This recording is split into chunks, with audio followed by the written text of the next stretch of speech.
Hemos titulado a la reflexión de hoy por un plato de lentejas. Es un dicho tan común que ya este episodio ocurrido hace ya unos 2800 años atrás, hoy día es vox populi, está en la boca de toda la gente el concepto de venderse por un plato de lentejas.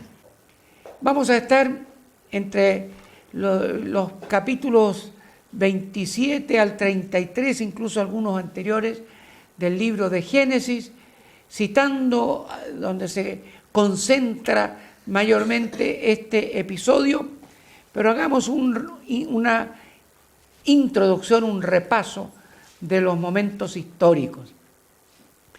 Quienes están y han estudiado en la academia y en el seminario nuestro, saben que del capítulo 1 al 11 de Génesis tenemos la prehistoria, el momento donde ya podemos identificar arqueológica e históricamente los sucesos que vienen a continuación, cuando emerge la figura de Abraham, a quien lo situamos en el año 2000 a.C. Se le llama época patriarcal porque Dios hablaba y eran pastores, sacerdotes, profetas, los portadores de la gracia de Dios, de la administración de los recursos de Dios a través de esta familia, comenzando por Abraham, a quien Dios lo llama y le dice: sal de tu tierra, de tu casa, de tu parentela, de tu comodidad, de la casa de tu padre, y anda a la tierra que yo te mostraré. De ahí comienza un peregrinar de la fe, y se fue Abraham como Dios le había dicho. Pero en su primera etapa se quedan en Harán. Está allí un tiempo, por esta larga travesía de unos 2.400 kilómetros que él tenía que recorrer. Ahí él acampó, estuvo un tiempo. ¿Y por qué es importante? Porque de ahí hace el segundo tramo hasta lo que sería la tierra prometida y lleva consigo a su sobrino Lot. Y salieron para ir a la tierra de Canaán, y a la tierra de Canaán llegaron. Nos revela la Escritura que por fe Abraham, siendo llamado, obedeció. Ya tenemos ahí un primer concepto. Tú debes obedecer la palabra de Dios y responder al llamado supremo que Dios hace al ser humano, obedeciéndole al Señor. Tiene propósitos para tu vida. Salió sin saber a dónde iba. El futuro siempre es incierto. Habitó como extranjero, como en tierra ajena, morando en carpas, en tiendas, coheredero de la misma promesa, porque esperaba la ciudad del porvenir. Bueno, le nace Isaac, a quien Dios le había prometido que iba a ser padre de multitudes, y Sara era estéril y ya se le acababa el tiempo de poder tener hijos, y al final Dios, después de tanta paciencia que ellos tuvieron, cumple su palabra. Por cierto, a veces parece que tardase Dios, pero todo lo hace en su tiempo, para bendición nuestra. Necesitaba que se templara el carácter de Abraham y de Sara para prepararlos para esas cosas grandes que él tenía que hacer, ¿no? Entonces, de Abraham a Isaac, cuando ya Abraham murió, le traspasó el báculo de la fe, la autoridad hacia el resto de la familia, por eso se llama época patriarcal, y no solo de la familia, sino que de todo lo que significaba llevar la vida espiritual a su hijo Isaac. Y entonces Isaac, ahora envejecido, sus ojos se oscurecieron, quedando sin vista, y llamó a su hijo mayor y le dijo: hijo, ven. El hijo dijo: heme aquí. Y ya soy viejo, le dice Isaac, no sé el día de mi muerte, pero le da a entender: yo sé que está cercano, pero no sé cuándo. Toma pues ahora tus armas, ya que él era un cazador, el hijo, y tu aljaba y tu arco, y sal al campo y tráeme caza, un venado, algo grato, rico, para tráemelo, y hazme un guisado al asado seguramente, un rico animalito que me gusta y tráemelo. Y comeré para que yo te bendiga antes que muera. Y aquí me detengo y repito, y usted abra su corazón, para que yo te bendiga antes que muera. La bendición de padre a hijo, la bendición de generación a generación, a todo nivel, sea en la vida hogareña, en la vida eclesiástica, en la vida nacional. Hay que ir traspasando a las nuevas generaciones el conocimiento, advirtiéndole de nuestros errores, nuestros hierros, nuestras caídas, testificando de cómo la mano de Dios nos saca adelante. Es muy importante. Rebeca, la esposa de Isaac, cuando hablaba Isaac a Esaú, su hijo, ella escuchó esta conversación de padre a hijo. Y Esaú fue a cumplir su mandato. Entonces Rebeca habló a Jacob, el otro hijo, y le dijo: he aquí, yo he oído que tu padre hablaba con Esaú, tu hermano, diciéndole: tráeme caza, hazme un guisado para que coma y te bendiga. Y aquí agrega algo muy hermoso: en presencia del Señor antes que yo muera. No era una bendición al pasar, que a veces los cristianos dicen: Dios te bendiga, Dios aquí, Dios te bendiga, casi como una muletilla. Sencillamente era una bendición ante la presencia de Dios. Por eso, si usted anda bendiciendo a las personas, yo le pregunto: ¿está orando para que Dios cumpla esa palabra? ¿O es solo un deseo fugaz que nace del corazón y de la mente humana, pero que no va apoyado por las fuerzas espirituales que traen la bendición? Aquí se nos da y se nos clarifica: y Dios te bendiga en presencia del Señor. Y eso en general, y en este caso particular, antes que yo muera. Eso está en Génesis 27, del 6 al 10, si usted quiere anotar allí para que después repase, subraye y ajuste. Y cada vez que usted bendiga a una persona, comprométase a orar por ella.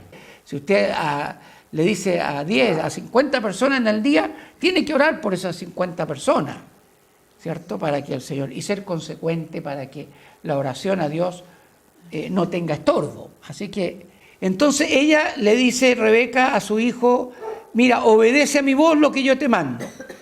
Y ve ahora al ganado, tráeme allí 2 buenos cabritos de las cabras. O sea, y yo misma, la madre, que era experta porque había cocinado por años, y quizás unos 50, 70 años habría cocinado, y le conocía los gustos al marido: y tráemelo que yo lo voy a guisar como a él le gusta, y tú lo llevarás a tu padre y comerá para que él te bendiga antes de su muerte.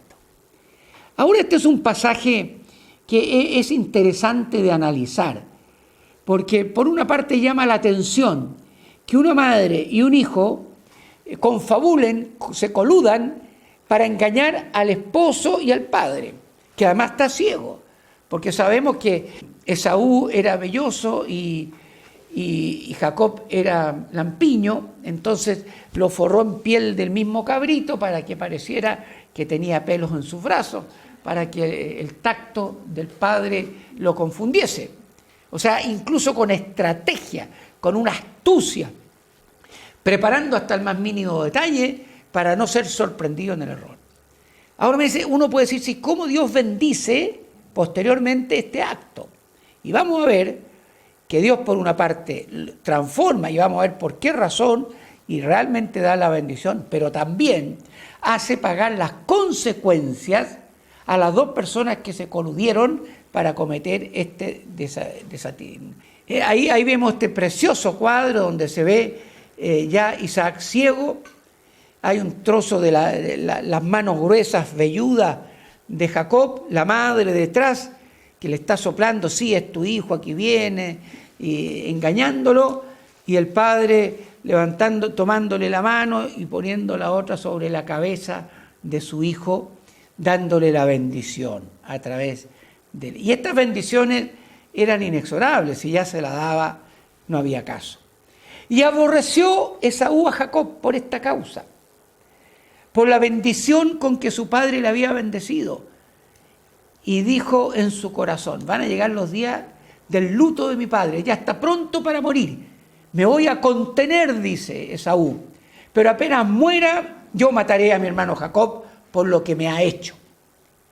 Y fueron dichos a Rebeca las palabras de Esaú, su hijo mayor, y ella envió y llamó a Jacob su hijo menor y le dijo, Esaú tu hermano se consuela acerca de ti con la idea de muerte. Lo único que apacigua el corazón de Esaú es que tú te mueras y te va a matar.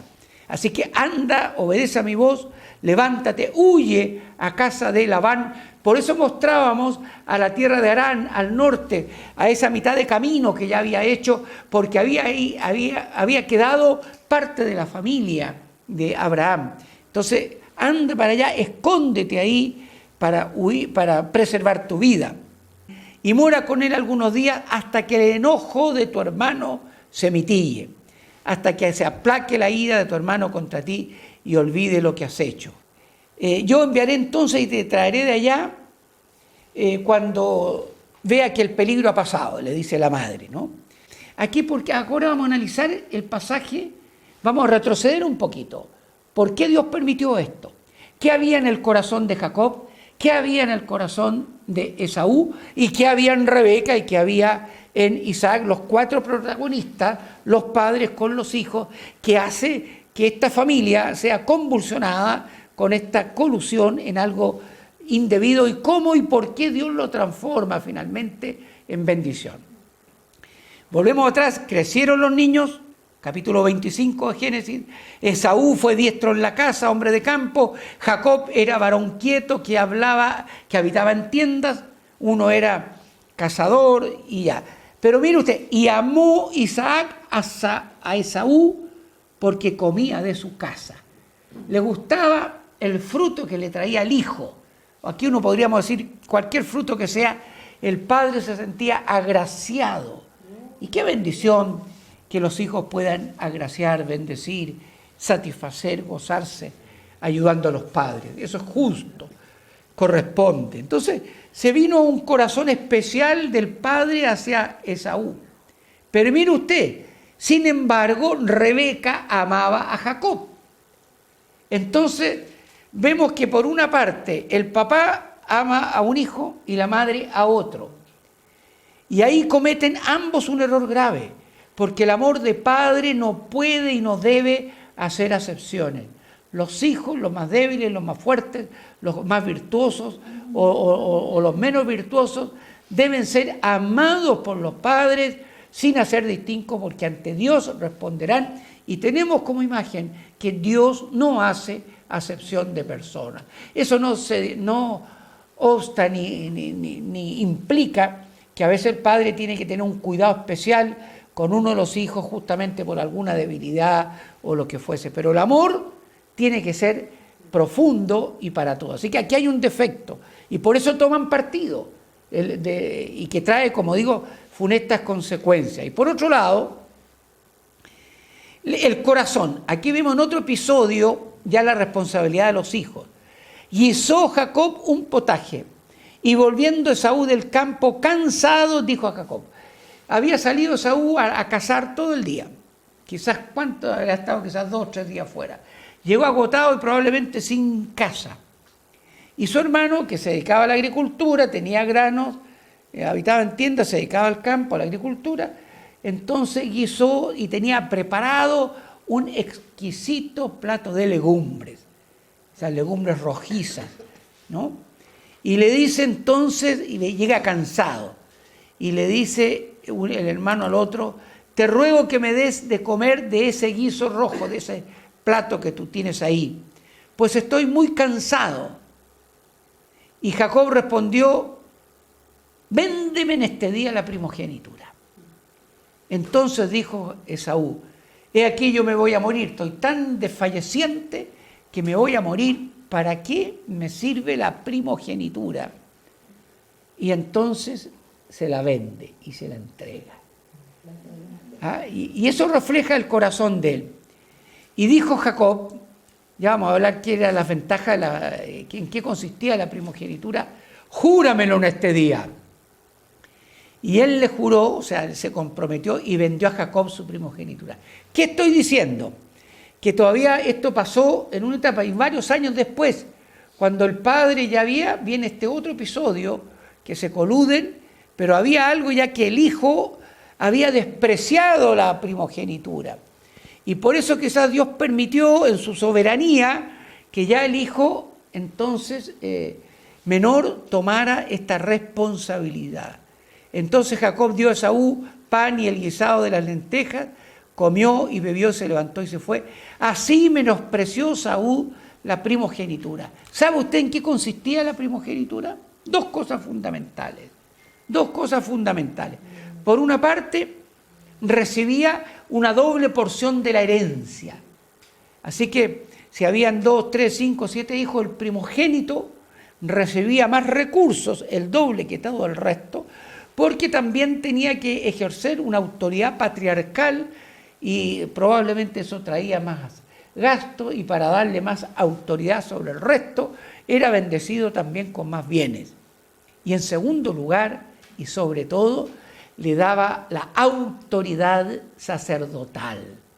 Él era la persona, el primogénito, que llevaba adelante, como dije al comienzo, la voz de Dios, la gracia, administraba los recursos divinos y todo lo que implicaba la vida espiritual. Y entonces, cuando un pasaje no queda tan claro en algo, uno tiene que verlo en el complemento.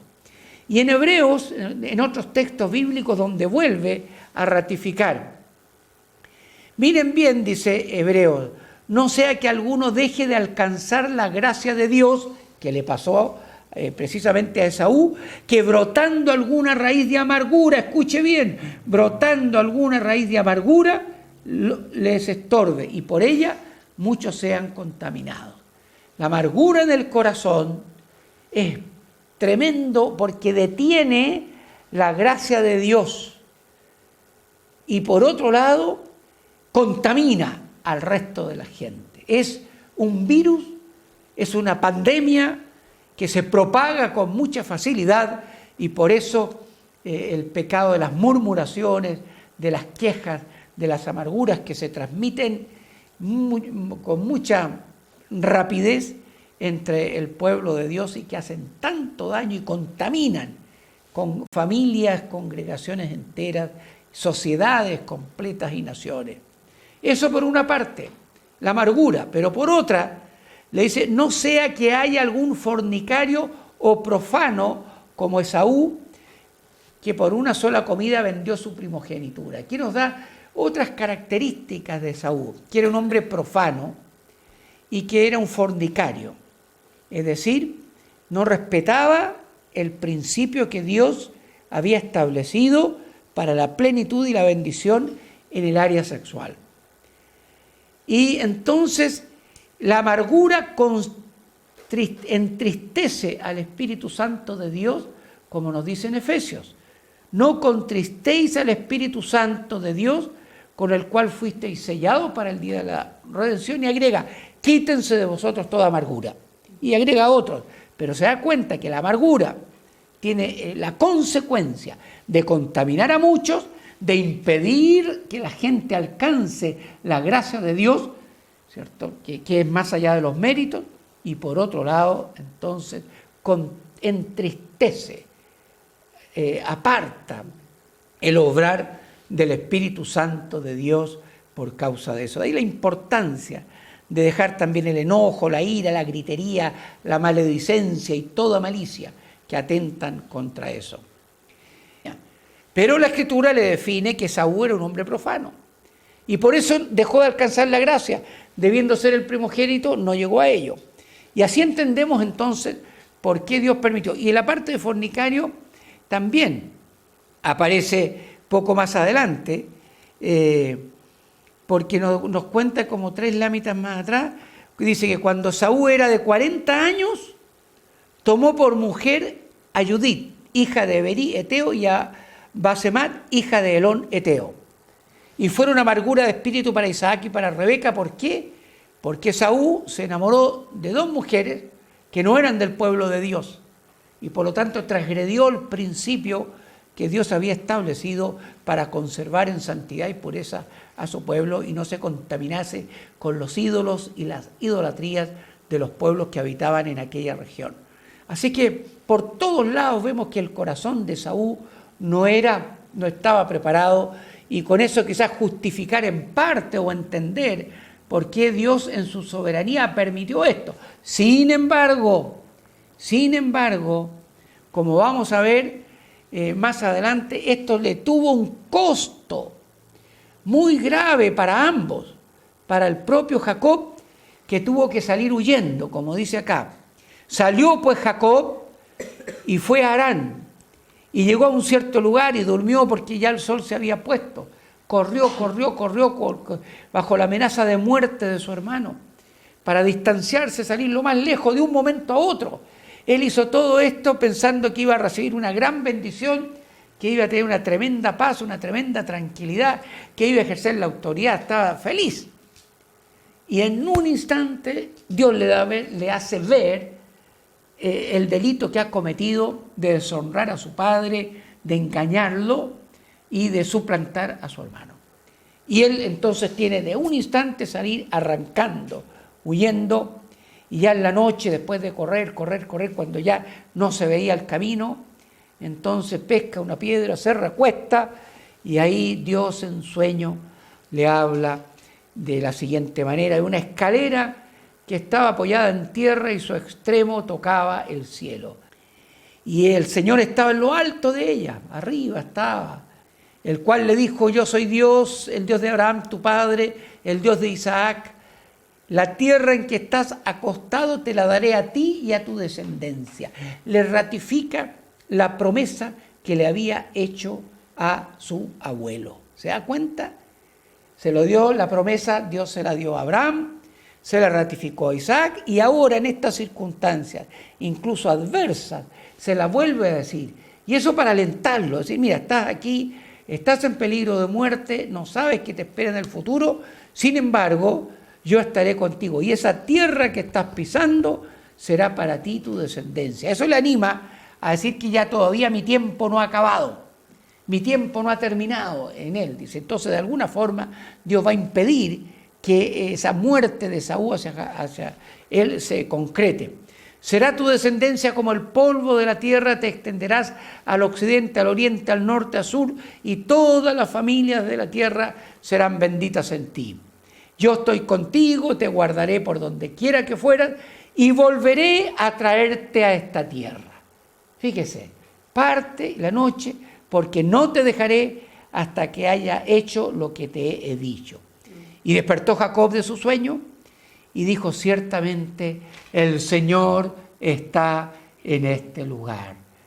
Y decimos en esta hora al unísono, desde Japón a Curicó, a Los Molles, donde quiera que usted esté, el Señor está en este lugar. Porque Él ha dicho: donde hay dos o más congregados en su nombre, ahí estoy en medio de ellos. Jesús en persona está en esta reflexión en red, alentándole, animándole, dándole sentido a estas palabras, dándole unción y poder a la gracia de Dios para que sobreabunde en vuestros corazones. Y esta es casa de Dios y puerta del cielo. Se levantó de mañana Jacob, alzó ahí la misma piedra que había puesto por señal, derramó aceite como ella e hizo un compromiso, un voto con Dios.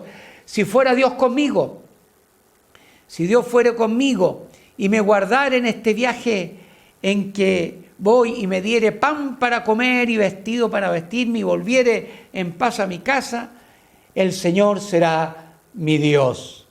Y esta piedra he puesto por señal, será casa de Dios, y de todo lo que me dieres, el diezmo apartaré para ti. Mire qué hermoso, ¿no?